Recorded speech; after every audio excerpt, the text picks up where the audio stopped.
एका गावात दत्त मंदिराजवळ एक जुने मोडकळीस आलेले घर होते.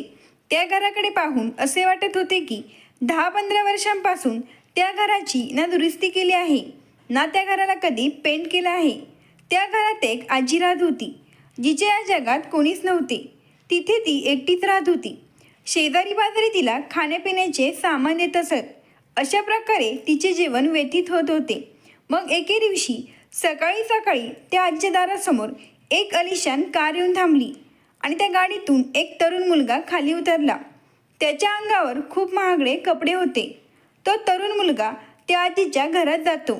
आत गेल्यावर तो पाहतो की ती म्हातारी आजी तिच्या कामात व्यस्त होती. मग तो तिच्या जवळ जातो आणि तिचे पाय पकडून रडू लागतो आणि तिला म्हणतो की तुमच्यामुळे माझे आयुष्य बदलले आहे. हे ऐकून त्या आजीला नवल वाटतं आणि ती विचार करू लागते की हा तरुण मुलगा कोण आहे आणि मी याचे आयुष्य कसे काय बदलले. तो तरुण मुलगा कोण होता, त्या आजीची आणि त्याची कथा काय होती, ते आपण पुढे या कथेतून पाहणार आहोत. मित्रांनो, ही कथा आहे महाराष्ट्रातील एका छोट्या खेडेगावातील. त्या गावात एक सुभद्रा नावाची महिला राहत होती. त्या महिलेच्या पतीचे नाव गोविंदराव होते. गोविंदराव हे दुसऱ्यांच्या शेतात काबड कष्ट करून आपल्या कुटुंबाचा उदरनिर्वाह करत होते. हळूहळू दिवस निघून जातात आणि त्यांच्या लग्नाला 5 वर्ष पूर्ण होतात, पण अजूनपर्यंत त्यांना मूलबाळ झाले नव्हते. त्यानंतर हळूहळू असेच दिवस निघून जाऊ लागतात. मग एके दिवशी गोविंदरावांना कळते की आपल्या पत्नीला दिवस गेले आहेत. ती आई होणार आहे आणि ते बाप होणार आहेत. त्यामुळे दोघांनाही खूप आनंद होतो आणि गोविंदराव विचार करतात की आता आम्हाला मुलगा होईल आणि आमच्या घरात आणखीन एक सदस्य वाढेल. या विचाराने ते खूप खुश होतात. त्या काळात गोविंदराव आपली पत्नी सुभद्राची विशेष काळजी घेतात. अशातच 9 महिने निघून जातात आणि त्यांना पुत्ररत्न प्राप्त होतो. पुढे जाऊन त्या मुलाचे नाव अरविंद असे ठेवण्यात येते. आता घरात आणखीन एक सदस्य वाढला होता. त्यामुळे गोविंदराव आपल्या कुटुंबासाठी आणखीन कष्ट करू लागतात. हळूहळू अरविंद मोठा होऊ लागतो. पण जेव्हा अरविंद 5 वर्षांचा होतो तेव्हा त्या कुटुंबावर अनपेक्षितपणे संकटाचं वादळ धडकलं. शेतात काम करत असताना गोविंदरावांचा साप चावल्याने मृत्यू होतो. सुभद्रा ही आपल्या पतीच्या मृत्यूमुळे खूप दुःखी होते आणि ती विचार करू लागते की आता मी माझ्या मुलाचे पालनपोषण कसे करणार. तेव्हा सुभद्राच्या माहेरची लोक तिला सांगतात की या मुलाचा सांभाळ आम्ही करू, तू दुसरे लग्न कर. तुझे अजून वय गेले नाही आणि तू दिसायलाही सुंदर आहेस. तुझ्या पुढे अजून तुझे आयुष्य खूप मोठे आहे. तुला असे एकटीने आयुष्य घालवणे कठीण जाईल. हे ऐकून सुभद्राला खूप वाईट वाटते आणि ती तिच्या माहेरच्या लोकांना म्हणते, अरविंद हा माझ्या पतीची शेवटची निशाणी आहे आणि मी त्याच्यासोबत माझे संपूर्ण आयुष्य व्यतीत करेल, पण मी दुसरे लग्न करू शकत नाही. त्यानंतर सुभद्रा आपल्या मुलाला वाढवण्याचा निश्चय करते आणि तिथेच राहून त्या मुलाचा सांभाळ करू लागते. त्यासोबतच दुसऱ्यांच्या शेतात जाऊन काबाड कष्ट करून ते आपल्या मुलाचा सांभाळ करत होती. हळूहळू दिवस निघून जाऊ लागतात. तसतसा तो मुलगाही मोठा होऊ लागतो. त्याची आई त्याच्या चांगल्या पालनपोषणासाठी दुसऱ्यांच्या शेतात दिवसभर कष्ट करायची, पण तो त्या आईचं कधीच ऐकत नव्हता. त्याच्या मनाला वाटेल तो ते करायचा. आता तो 15 वर्षांचा झाला होता. गावातील मुलांसोबत दिवसभर फिरणे, अभ्यासात लक्ष न देणे, त्यामुळे त्याची आई त्याच्यावर खूप ओरडायची आणि म्हणायची की बेटा, असे मुलांसोबत गावभर फिरणे चांगले नाही. तुझे वडील नाहीत, गावातील लोक काय बोलतील. वडील नाही म्हणून या मुलावर चांगले संस्कार नाहीत आणि वरतून म्हणतील की याच्या आईला याला व्यवस्थित सांभाळता आले नाही, त्यामुळेच मुलगा बिघडला आहे. पण तो मुलगा आपल्या आईच्या बोलण्याकडे नेहमी दुर्लक्ष करतो. मग एके दिवशी तो आपल्या मित्रांसोबत जाऊन दारू पिऊन घरी येतो. जेव्हा आपला मुलगा दारू पिऊन घरी आल्याचे सुभद्राजींना कळते तेव्हा त्या अरविंदला खूप मारतात. मुलाला मारल्यानंतर सुभद्राजी त्याला म्हणतात, तुझ्यासारखा मुलगा असण्यापेक्षा मला मुलगा झाला नसता तर बरं झालं असतं. कमीत कमी आज मला हा दिवस पाहावा लागला नसता. रात्री उशिरापर्यंत सुभद्राजी आपल्या मुलावर ओरडत होत्या. त्यानंतर तो मुलगा नाराज होऊन आपल्या कॉटवर आडवा पडतो. मग सुभद्राजी तो जेवायला येण्याची वाट पाहू लागतात बराच वेळ वाट पाहूनही तो येत नसल्याचे पाहून सुभद्राजी ताट घेऊन त्याच्या जवळ जातात आणि त्याला प्रेमाने खाऊ घालू लागतात. पण तो मुलगा आपल्या आईवर नाराज झाला होता, त्यामुळे तो जेवण करण्यास नकार देतो. तेव्हा सुभद्राजी त्याला जबरदस्तीने घास भरू लागतात. कसेबसे तो जेवण तर करून घेतो, पण त्याच्या मनात त्याच्या आईबद्दल राग निर्माण झाला होता. कारण तो 15 वर्षांचा मुलगा होता. त्याच्यामध्ये समज होती, पण इतकी सुद्धा समज नव्हती की त्याच्या आईने त्याच्यासोबत जे काही केले होते ते त्याच्या चांगल्यासाठीच केले होते हे त्याला समजत नव्हते. मध्यरात्रीपर्यंत तो कॉटवर पडून विचार करत होता. त्याची आईसुद्धा आपल्या मुलाच्या काळजीत जागीच होती. त्यानंतर सुभद्राजींचा डोळा लागतो आणि त्या गाढ झोपी जातात. आई झोपी गेल्याचे समजतात अरविंद उठून दुसऱ्या खोलीत जातो आणि आपली बॅग भरतो. त्यानंतर तो बॅग घेऊन घराच्या बाहेर पडतो. मध्यरात्री खूप अंधार असल्यामुळे कोणाचीच नजर त्याच्यावर पडत नाही. मग तो चालत चालत मेन रोडपर्यंत जातो. मेन रोड त्यांच्या गावापासून साधारणतः 1 ते 1.5 किलोमीटर अंतरावर होता, त्यामुळे त्याला हायवे रोडपर्यंत पोचता पोचता पहाट होते. त्यानंतर तो तिथून एका ट्रक चालकाला लिफ्ट मागून दुपारपर्यंत शहरात पोचतो. शहरात पहिल्यांदाच आल्यामुळे शहरातील धावपळीचे जीवन त्याने पहिल्यांदाच पाहिले होते, त्यामुळे तो आश्चर्यचकित होतो आणि शहरातील लोकांकडे आवाक नजरेने पाहू लागतो. शहरातील प्रत्येकजण आपापल्या कामात व्यस्त होता. मग काही वेळाने त्याला भूक लागते आणि तो रोडच्या पलीकडे असलेल्या एका हॉटेलजवळ जातो आणि हॉटेलच्या मॅनेजरला म्हणतो, या जगात माझं कोणीच नाही, मला खूप भूक लागली आहे, तुम्ही मला काहीतरी खायला द्या, त्या बदल्यात मी तुम्ही म्हणाल ते काम करेल. यावर हॉटेलचा मॅनेजर त्याला नकार देतो आणि सांगतो की आम्ही 18 वर्षाच्या आतील लहान मुलांना कामावर ठेवत नाही. त्यानंतर सुभद्राजींचा मुलगा अरविंद त्या हॉटेल मॅनेजरला पुन्हा विनंती करतो, मला काहीतरी खायला द्या, तुम्ही सांगाल ते मी काम करेल. यावर त्या मॅनेजरला त्याच्यावर दया येते आणि तो त्याला आत बोलून जेवायला देतो. मग अरविंद तिथे पोटभर जेवण करतो. जेवण झाल्यावर तो पुन्हा त्या मॅनेजरजवळ येतो आणि त्या मॅनेजरला म्हणतो, साहेब, मी शहरात पहिल्यांदाच आलो आहे. मी इथे ना कोणाला ओळखतो, ना इथे माझे घर आहे, ना माझ्याकडे जेवणासाठी पैसे आहेत. तुम्ही मला इथे कामावर ठेवून घेतले तर खूप बरे होईल, ज्यामुळे माझी राहण्याची आणि जेवणाची व्यवस्था होऊन जाईल. कारण संध्याकाळी मी इथेच झोपेल, त्यामुळे तुमच्या हॉटेलची राखणदारीसुद्धा होईल. मग तो मॅनेजर विचार करू लागतो की हा मुलगा तर माझ्या खूप उपयोगाचा आहे. दिवसभर हॉटेलमध्ये काम करेल आणि संध्याकाळी हॉटेलच्या सिक्युरिटीचे काम करेल. मग तो अरविंदला म्हणतो, ठीक आहे, त्यासोबतच आम्ही तुला काही पगारही देऊ. असे सांगून मॅनेजर अरविंदला कामावर ठेवून घेतो. त्याच दिवसापासून अरविंद त्या हॉटेलमध्ये काम करू लागतो आणि तिथेच राहू लागतो. अरविंद अगदी मनापासून त्या हॉटेलमध्ये काम करत होता. ते पाहून तो मॅनेजर त्याच्यावर खुश व्हायचा आणि त्याच्याकडून आणखीन काम करून घ्यायचा. जसे की मार्केटला जाणे, मार्केटमधून आणलेल्या भाज्या कट करणे, तसेच हॉटेलमध्ये येणाऱ्या ग्राहकांना जेवण वाढणे. दिवसभर अरविंद त्या हॉटेलमध्ये काम करायचा आणि संध्याकाळी तिथेच झोपायचा. अशा प्रकारे त्याचे दिवस जाऊ लागले होते. त्यासोबतच तो हळूहळू मोठा होऊ लागला. आता अरविंदला त्या हॉटेलमध्ये काम करत 2 वर्ष पूर्ण झाले होते. या काळात तो त्याच्या गावी आईकडे कधीच गेला नाही. मग एके दिवशी मॅनेजरला अर्जंट काही कामानिमित्त त्याच्या गावी जायचे होते. तेव्हा तो अरविंदला म्हणाला, मी काही कामानिमित्त माझ्या गावी चाललो आहे, तर तू आपल्या हॉटेलवर व्यवस्थित लक्ष ठेव. ग्राहकांना काय पाहिजे काय नाही याची व्यवस्थित विचारपूस कर. यावर अरविंद त्यांना म्हणाला, ठीक आहे साहेब, तुम्ही काळजी करू नका, मी हॉटेल व्यवस्थित सांभाळेल. कारण 2 वर्षात तो तिथे सर्व काही शिकला होता. त्याला माहीत होते की ग्राहकांना कशा प्रकारे हँडल करायचे आणि कशा प्रकारे त्यांच्याशी संवाद करायचा. मग हॉटेलचा मॅनेजर 2 दिवसांसाठी त्याच्या गावी जातो. त्यानंतर अरविंद ते हॉटेल खूप छान प्रकारे सांभाळतो. जेव्हा 2 दिवसांनी मॅनेजर परत येतो तेव्हा तो बघतो की अरविंदने हॉटेल खूप छान प्रकारे सांभाळले आहे. हॉटेलमधील इतर कर्मचारीही सांगतात की अरविंद खूप हुशार आहे आणि त्याने तुमच्या मागे हॉटेल खूप छान प्रकारे सांभाळले.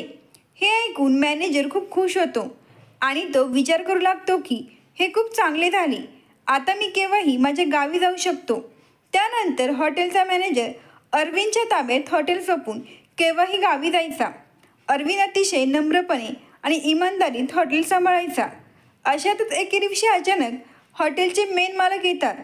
मेन मालक जेव्हा हॉटेलमध्ये प्रवेश करतात तेव्हा ते बघतात की मॅनेजरच्या जागेवर कोणीतरी दुसराच मुलगा काम करत आहे. तो खूप चांगल्या प्रकारे कस्टमरसोबत संवाद करत होता आणि प्रत्येक कस्टमरला तो त्यांच्या टेबलजवळ जाऊन हवे नको ते विचारत होता. मग हॉटेलचे मेन मालक मुद्दाम एका टेबलजवळ जाऊन बसले. त्यानंतर अरविंद त्यांच्याजवळ आला आणि त्यांना म्हणाला, सर, जेवणात ऑर्डर काय करणार? हे ऐकून हॉटेल मालक मेन्यू कार्ड पाहतात आणि व्हेज बिर्याणीची ऑर्डर देतात. त्यानंतर ते आपल्या ऑर्डरची वाट पाहू लागतात. मग काही वेळातच अरविंद व्हेज बिर्याणी घेऊन येतो आणि तो स्वतः आपल्या हाताने त्यांना वाढू लागतो. मग हॉटेल मालक व्हेज बिर्याणीचा घास तोंडात टाकतात. ते अरविंदला त्यांच्याजवळ बोलावून घेतात आणि त्याला सांगतात की तुमच्या हॉटेलमधील बिर्याणी व्यवस्थित नाही, तिला कसलीच चव नाही. तेव्हा अरविंद सध्याची सिच्युएशन खूप चांगल्या प्रकारे हँडल करण्याचा प्रयत्न करतो. सर, तुम्हाला त्रास झाल्याबद्दल मी तुमची माफी मागतो आणि तुम्हाला दुसरी व्हेज बिर्याणी पुन्हा आणून देतो. पण आमच्या हॉटेलची व्हेज बिर्याणी खूप प्रसिद्ध आहे. जो कोणी खातो तो या बिर्याणीचा फॅन होऊन जातो आणि तुम्ही म्हणत आहात की या बिर्याणीला काहीच चव नाही.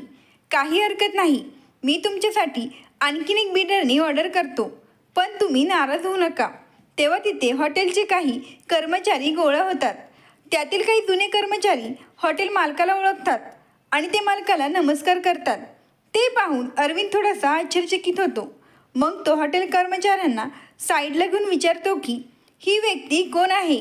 तेव्हा ते सांगतात की हे आपल्या हॉटेलचे मालक आहेत. ते कधीतरीच हॉटेलमध्ये येतात. हे ऐकून अरविंद तिथेच शांतपणे उभा राहतो.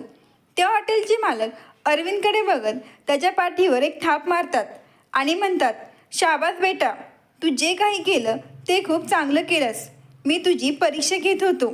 त्यानंतर ते अरविंदला विचारतात, बेटा, मॅनेजर कुठे आहेत? तेव्हा हॉटेलचे सर्व कर्मचारी हॉटेल मालकाला सांगतात की ते सुट्टीवर गेले आहेत. जेव्हा त्यांना गावी जायचं असेल तेव्हा ते अरविंदच्या ताब्यात हॉटेल सोपून जातात. अरविंद दिवसा हॉटेलमध्ये काम करतो आणि रात्रीच्या वेळी हॉटेलमध्ये झोपतो. हॉटेल मालकाने अरविंदचे काम तर पाहिलेच होते आणि त्याची मजबुरीही समजून घेतली होती की त्याच्याकडे राहायला घर नाही, त्यामुळे तो हॉटेलमध्ये झोपतो. त्यानंतर हॉटेल मालक मॅनेजरला फोन करतात आणि म्हणतात की आजपासून तुला माझ्या हॉटेलवर यायची गरज नाही, कारण मी तुझ्या जागी दुसरा मॅनेजर ठेवला आहे. मग मालक अरविंदला हॉटेलचे मॅनेजर बनवतात आणि त्याला सांगतात की बेटा, इमानदारीने आणि खूप मन लावून काम कर. त्यानंतर मालक तिथून निघून जातात. त्या मालकाचे या शहरात आणखीन बऱ्याच ठिकाणी हॉटेल होते. त्या हॉटेलांपैकी ज्या हॉटेलमध्ये अरविंद काम करत होता ते हॉटेल सर्वात जास्त चालत होते. अरविंदच्या गोड स्वभावामुळे त्या हॉटेलमध्ये आता भरपूर ग्राहक येऊ लागले होते. त्यामुळे त्या मालकालाही अरविंद काम करत असलेल्या हॉटेलमधून सर्वाधिक कमाई होऊ लागली. हॉटेल मालक अरविंदवर खूप खुश होतात आणि ते विचार करू लागतात की हा मुलगा खूप कष्टाळू आहे, याच्यामुळेच माझे हे हॉटेल सर्वात जास्त लोकप्रिय झाले आहे. त्यानंतर एक दिवस हॉटेल मालक अरविंदला आपल्या घरी बोलावून घेतात. मग अरविंद त्यांच्या घरी जातो. मालकाचे घर एखाद्या सेलिब्रिटीप्रमाणेच खूप आलिशान होते. त्यांच्या बंगल्यासमोर 2-3 आलिशान कार उभ्या होत्या आणि त्या प्रत्येक कार शेजारी ड्रायव्हर उभे होते. 2च माणसांसाठी अनेक नोकर-चाकर काम करत होते. पण त्या बंगल्यात फक्त हॉटेल मालक आणि त्यांची पत्नी राहत होते. अरविंद जेव्हा त्या बंगल्यात प्रवेश करतो तेव्हा तो पाहतो की हॉटेल मालक आणि त्यांची पत्नी डायनिंग टेबलवर जेवण करत होते. मग मालक अरविंदला आपल्या जवळ बोलून त्याला बसायला सांगतात आणि म्हणतात की बेटा, जे हॉटेल तू सांभाळत आहे त्या हॉटेलमधून मला सर्वाधिक प्रॉफिट होत आहे. माझे या शहरात आणखीन बरेच हॉटेल आहेत. मला असे वाटते की तू माझे सर्व हॉटेल अशाच प्रकारे मॅनेज करावे, जेणेकरून त्या सर्व हॉटेलचा सेल वाढेल. हे ऐकून अरविंद खूप खुश होतो आणि म्हणतो, मालक, जसे तुम्ही म्हणाल अगदी तसेच होईल. त्यानंतर अरविंद त्या मालकाचे सर्व हॉटेल मॅनेज करू लागतो. त्यांच्या प्रत्येक हॉटेलला भेट देतो आणि हॉटेलमध्ये हवे नको ते बदल करतो. जसे की बैठक व्यवस्था, इंटेरियर डिझाईन. जर हॉटेलमध्ये नवीन स्टाफ भरायचा असेल किंवा ते इंटेरियर डिझाईनमध्ये बदल करायचा असेल तर ते काम अरविंदच्या म्हणण्यानुसार होत होते. हळूहळू असे दिवस निघून जाऊ लागतात आणि अरविंदसुद्धा आता 25 वर्षांचा होतो. आता तो रोज मालकाच्या घरी जायचा, कारण सर्व हॉटेलचा हिशोब वगैरे मालकाला देण्यासाठी त्याला त्यांच्या घरी जावे लागायचे. जेव्हा तो मालकाच्या घरी जायचा तेव्हा मालक आणि मालकीण त्याला तिथून जेव घालूनच पाठवायचे आणि ते त्याच्यावर त्यांच्या मुलाप्रमाणे प्रेम करत होते. कारण अरविंद खूप कष्टाळू मुलगा होता आणि तो त्यांचा खूप आदर करायचा. जर त्यांनी त्यांच्या घरातील एखादे काम अरविंदला सांगितले तर अरविंद ते काम संकोच न करता अगदी मनापासून करायचा. मग काही दिवसांनी हॉटेल मालकाची एकुलती एक मुलगी जी परदेशात आपले शिक्षण पूर्ण करायला गेली होती, ती पुन्हा आपले शिक्षण कंप्लीट करून आपल्या घरी परतते. तेव्हा मालक आणि मालकीण खूप खुश होतात. त्यांच्या मुलीलाही खूप आनंद होतो. पण मालक आणि मालकीण आता खूप चिंतेत राहू लागतात, कारण त्यांना त्यांच्या मुलीची खूप काळजी वाटू लागली होती. जेव्हा ते तिच्यासाठी स्थळं शोधू लागतात तेव्हा त्यांना आपल्या मुलीसाठी सर्व लोभी लोक मिळतात, जे फक्त त्यांच्या मुलीवर नाही तर त्यांच्या पैशावर प्रेम करत होते. एके दिवशी हॉटेल मालक आणि त्यांची पत्नी आपापसात चर्चा करू लागतात की अरविंद खूप हुशार आहे आणि मेहनतीसुद्धा आहे. आपण अरविंदला घर जावई करून घेऊ. यावर हॉटेल मालक त्यांच्या पत्नीला म्हणतात, नाही, अजून ती वेळ आलेली नाही. जेव्हा वेळ येईल तेव्हा आपण त्याला ही माहिती देऊ. त्याआधी आपल्याला साक्षीची हिंमत जाणून घ्यावे लागेल. एकदा का साक्षीने या नात्याला होकार दिला तर मला खात्री आहे की अरविंद माझ्या शब्दापुढे जाणार नाही. परदेशातून हॉटेल मॅनेजमेंट शिकून आलेली साक्षी आता वडिलांचा हॉटेल व्यवसाय सांभाळणार होती. त्यासाठी तिला त्यांचा मॅनेजर असलेला अरविंद याची मदत घ्यावी लागणार होती. ठरल्याप्रमाणे अरविंद रोज मालकाच्या घरी यायचा आणि मालकाला सर्व हिशोब द्यायचा. त्यानंतर मालक, साक्षी आणि अरविंद हे तिघे हॉटेल व्यवसायाबाबत डिस्कस करायचे. त्यानंतर हळूहळू असेच काही दिवस निघून जातात. साक्षी आणि अरविंद खूप छान प्रकारे सर्व हॉटेल मॅनेज करत होते. याचे रिझल्टही काही दिवसातच दिसून आले. शहरातील सर्व हॉटेल आता लोकप्रिय झाले होते. साक्षी आणि अरविंदमध्ये आता खूप छान प्रकारे मैत्री झाली होती. मालक आणि मालकीण यांना सुद्धा हेच हवे होते की दोघांनी एकमेकांना ओळखावे, एकमेकांसोबत त्यांची चांगली मैत्री व्हावी. त्यानंतरच ते त्यांचे विचार त्यांना कळवतील. जर आता त्यांनी एकमेकांशी पटवून घेतले तरच पुढे ते आपला संसार टिकवण्यासाठी सक्षम राहतील. आणि मग एके दिवशी हॉटेल मालकाच्या पत्नीचा मृत्यू होतो. त्यामुळे मालक खूप दुःखी होऊन जातात आणि सतत पत्नीचे विचार मनात येत असल्यामुळे ते आजारी पडतात. तेव्हा ते अरविंदला म्हणतात, बेटा, आता तू माझ्यासोबत माझ्या घरातच राहत जा, कारण आता मी आणि माझी मुलगी या घरात एकटेच आहोत. जर तू आमच्यासोबत या घरात राहिला तर मला थोडं बरं वाटेल. हे ऐकून अरविंद त्यांच्या घरात राहण्यास राजी होतो आणि त्या मालकाच्या घरात राहू लागतो. सकाळी तो हॉटेलवर जायचा. दिवसभर काम करून पुन्हा तो मालकाच्या घरी यायचा. पण हॉटेल मालकाची तब्येत दिवसेंदिवस खराब होऊ लागते आणि ते सतत आजारी पडू लागतात, कारण त्यांच्या पत्नीच्या जाण्याने ते पूर्णपणे तुटून गेले होते. या काळात अरविंदने आणि त्यांच्या मुलीने त्यांची खूप काळजी घेतली होती. जेवण झाल्यावर त्यांना त्यांचे औषध देणे, तसेच रोज संध्याकाळी झोपण्यापूर्वी अरविंद त्यांचे पाय दाबायचा. असेच एके दिवशी अरविंद त्यांचे पाय दाबत होता. तेव्हा मालक अरविंदला म्हणाले, बेटा, तू एवढ्या दिवसांपासून माझ्याकडे काम करत आहे, पण मी आजपर्यंत तुझ्याबद्दल कधीच जाणून घेण्याचा प्रयत्नही केला नाही. मला जाणून घ्यायचे आहे की तुझे गाव कोणते आहे आणि तुझे आई वडील कुठे आहेत. त्यानंतर अरविंद आपली पूर्ण कथा त्या मालकाला सांगतो. मी जेव्हा 5 वर्षांचा होतो तेव्हा माझ्या वडिलांचा शेतात काम करत असताना साप चावल्याने मृत्यू झाला होता. त्यानंतर माझ्या आईने माझा सांभाळ करून मला मोठे केले, पण मी कधीच तिला समजू शकलो नाही. 15 वर्षांचा असतानाच मी दारू पिऊन घरी आलो. तेव्हा माझ्या आईने मला खूप मारले. मग रागात मी माझे घर सोडले आणि लिफ्ट मागून या शहरात आलो. तेव्हापासूनच मी तुमच्या हॉटेलमध्ये काम करत आहे. आता अरविंदला त्याचे जुने दिवस आठवल्यामुळे त्याला त्याच्या आईची आठवण येऊ लागते आणि त्याच्या डोळ्यातून पाणी येते. मालक विचार करू लागतात की याच्या वडिलांचा मृत्यू झाला होता, त्यानंतर त्याच्या आईने त्याचा सांभाळ केला. त्या आईला सुद्धा तो सोडून आला. त्यानंतर मालकाच्याही डोळ्यातून अश्रू येतात. ते भावूक होतात आणि ते अरविंदला म्हणतात, तू इतक्या दिवसात तुझ्या आईला भेटायला का गेला नाहीस? तू तिच्याबद्दल जाणून घेण्याचाही प्रयत्न केला नाहीस का? यावर अरविंद म्हणाला, नाही मालक, तिकडून आल्यापासून मी आजपर्यंत ना कधी तिकडे जाण्याचा विचार केला, ना माझ्या आईबद्दल जाणून घेण्याचा प्रयत्न केला. मग ते अरविंदला म्हणतात, बेटा, तुला तर माहीतच आहे मला मुलगा नाही. साक्षी ही माझी एकुलती एक मुलगी आहे. मला सतत तिची काळजी वाटत असते आणि माझी खात्री आहे की तुझ्यापेक्षा चांगले तिची काळजी कोणीच घेऊ शकत नाही. त्यामुळे मी माझी संपूर्ण प्रॉपर्टी तुझ्या नावावर करणार आहे. त्यानंतर तू साक्षीसोबत इथेच राहशील. खरं तर ते दोघांनी आधीच एकमेकांना पसंत केले होते. मग मालक म्हणाले, हवे तर तू गावाकडे जाऊन तुझ्या आईला सुद्धा इथे घेऊन ये. हे ऐकून अरविंदला आनंद होतो आणि तो हॉटेल मालकाच्या पायाला स्पर्श करतो आणि त्यांना म्हणतो, मी तुम्हाला बाबा म्हणू शकतोस का? तेव्हा मालकाला सुद्धा खूप आनंद होतो आणि ते अरविंदला मिठी मारतात. त्यांच्या डोळ्यातून अश्रू येत होते. ते आपले अश्रू पुसत अरविंदला म्हणतात, आज तू माझे मन जिंकले आहेस. जर आज माझी पत्नी असती तर तिला खूप आनंद झाला असता.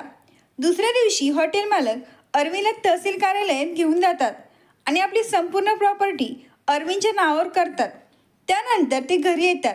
घरी आल्यावर मालक अरविंदला म्हणतात, बेटा, माझी तर तब्येत खराब आहे, पण तू बाहेर पार्क असलेल्या 3 कारपैकी एक कार घेऊन आणि साक्षीला सोबत घेऊन तू तुझ्या गावी जा आणि तुझ्या आईला इथे घेऊन ये. त्यानंतर अरविंद सूट बूट घालून एकदम छानपैकी तयार होतो. साक्षीसुद्धा छानपैकी साडी नेसून तयार होते आणि ते दोघे ड्रायव्हरला सोबत घेऊन अरविंदच्या गावी जातात. 6 ते 7 तासांचा प्रवास केल्यानंतर ते अरविंदच्या गावी पोहोचतात.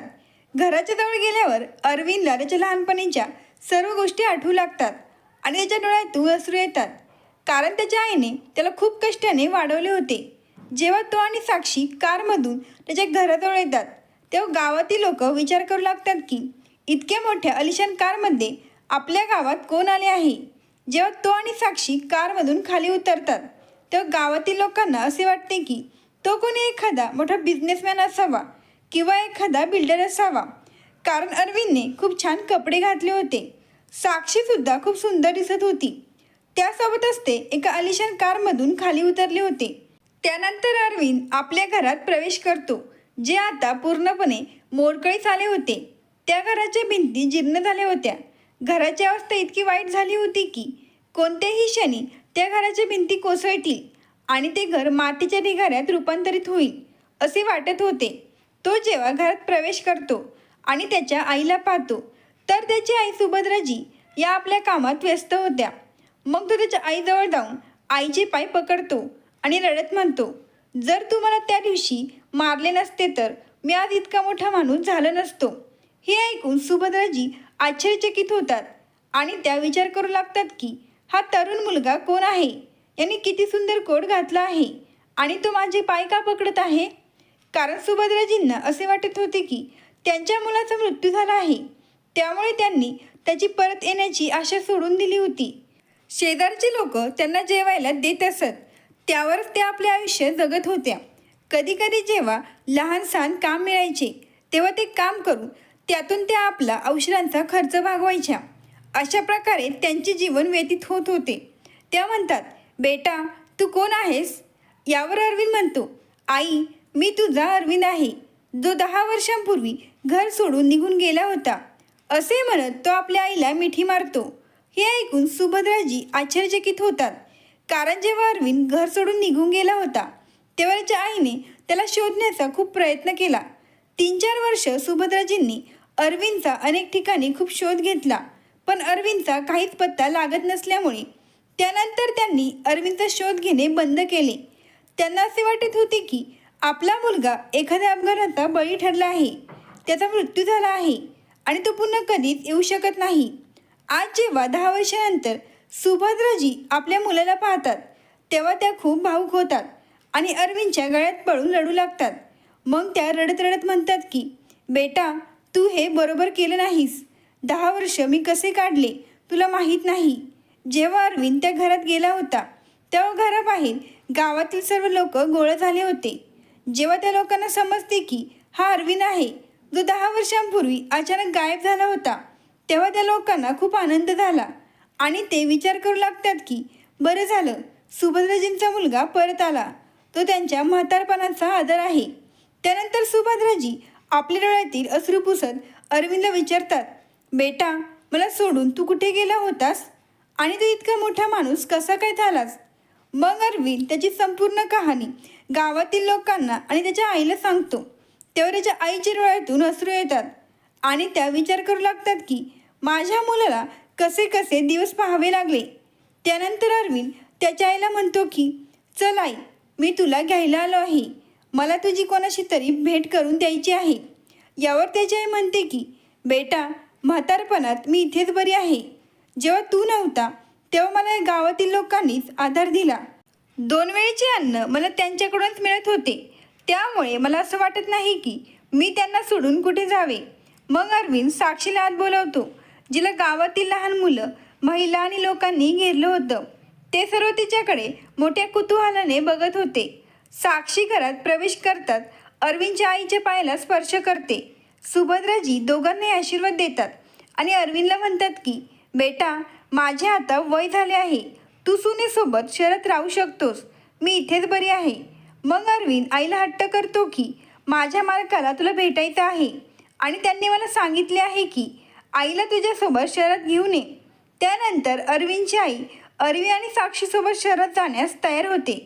संपूर्ण गावातील लोक सुभद्राजींना निरोप देतात आणि अरविंद आपल्या आईला घेऊन शहरात मालकाकडे येतो. जेव्हा अरविंदचे मालक त्याच्या आईला भेटतात तेव्हा ते त्यांच्या पायाला स्पर्श करतात आणि म्हणतात, तुम्ही खूप भाग्यवान आहात जे तुम्ही या मुलाला जन्म दिला. हे ऐकून सुभद्राजींच्या डोळ्यातून अश्रू येतात. मित्रांनो, त्या दिवसापासून अरविंदची आई साक्षी व अरविंद सोबत शहरात राहू लागतात. कालांतराने साक्षीच्या वडिलांचा वयोमानाने मृत्यू होतो. अरविंदची आई आता कधी कधी गावी येत राहते आणि त्या लोकांना भेटून जातात ज्या लोकांनी त्यांना 2 वेळचे जेवण दिले होते. त्यासोबतच जेव्हा अरविंद घर सोडून गेला होता तेव्हा गावातील लोकांनी सुभद्राजींसोबत अरविंदचा खूप शोध घेतला होता आणि त्यांची खाण्यापिण्याची काळजी घेतली होती. अरविंद आणि साक्षीसुद्धा सुभद्राजींसोबत कधी कधी गावी येत राहतात आणि त्या लोकांशी 4 चांगल्या गोष्टी बोलून जातात. त्या गावकऱ्यांचे उपकार अरविंद आणि त्याची आई कधीच विसरू शकत नाही. मित्रांनो, जर ही कथा आवडली असेल तर लगेच सबस्क्राईब करा. धन्यवाद.